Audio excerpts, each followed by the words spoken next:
Puji Tuhan, pagi yang penuh keberkatan ini, Mas Murni mengajarkan kepada kita bukan berkat, tapi kekacauan.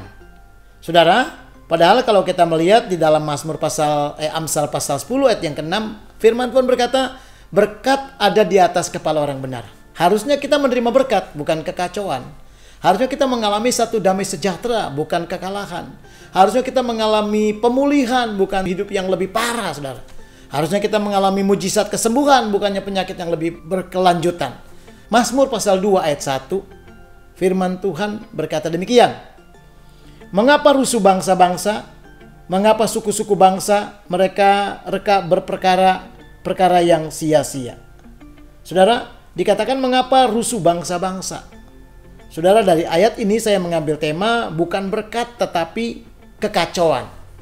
Saudara, kalau kita melihat harusnya kita mengalami bukan kekacauan, bukan kerusuhan, tetapi berkat harusnya. Harusnya kita mengalami kebaikan Tuhan. Saudara harusnya mengalami kasih Tuhan. Saudara harusnya mengalami perkenanan Tuhan. Kok mengalami suatu hidup yang sepertinya terjadi banyak kekacauan? Apa penyebabnya, saudara? Ternyata ketika kita tidak menyembah Tuhan, itu yang pertama. Lihat bangsa-bangsa tadi. Mereka bukannya menyembah Tuhan, tetapi membuat huru-hara. Membuat kerusuhan. Membuat saudara kebanyak keributan. Caranya seperti apa? Apa sih maknanya? Apa sih maksudnya? Saudara perhatikan Mazmur pasal 78 ayat yang ke-17. Firman Tuhan berkata demikian.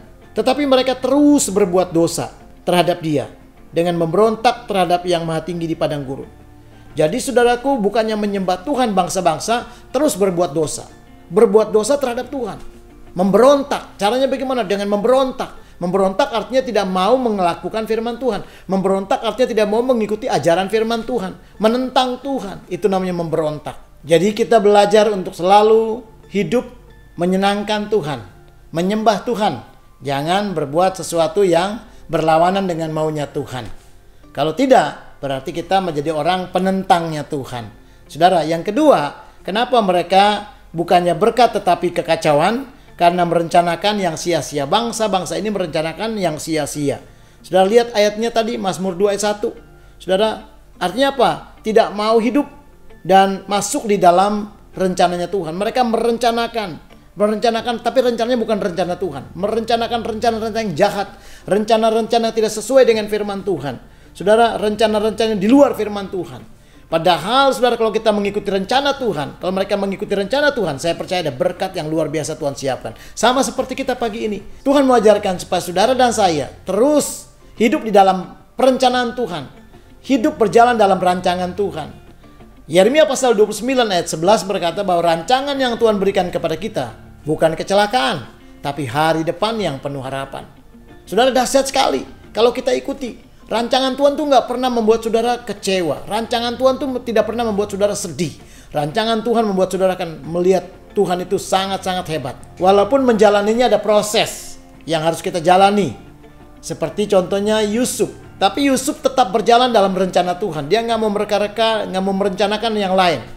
Dia hidup dalam rencana Tuhan. Dalam keadaan sakit, dalam keadaan dia dibawa di lembah, dalam keadaan dia di atas, dia terus mengalami itu. Berproses terus. Makanya kalau kita perhatikan Kejadian pasal 50 ayat yang ke-20, Yusuf bilang, semua orang boleh merencanakan yang jahat, tapi Tuhan merencanakan yang baik buat aku. Aku direncanakan Tuhan sampai di Mesir ini, supaya aku memimpin, menyelamatkan hidup menjadi berkat bagimu.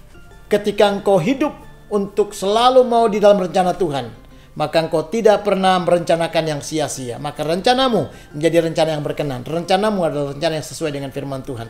Karena Tuhan katakan bukan segala sesuatu yang terbaik yang Tuhan memberikan buat saudara. Sebab itu hiduplah di dalam rencana Tuhan. Jangan sekali-kali merencanakan di luar Tuhan. Kalau ada, kita mesti bertobat. Kita mesti minta ampun. Kita biarkan dalam segala hidup, bisnis, pelayanan, apapun yang kita hadapi. Biarkan Anda, saudara, dan saya berjalan dalam rencana Tuhan. Diberkati kita sekalian dan menjadi orang-orang yang selalu berkemenangan di dalam Tuhan. Tuhan memberkati kita semua. Amin.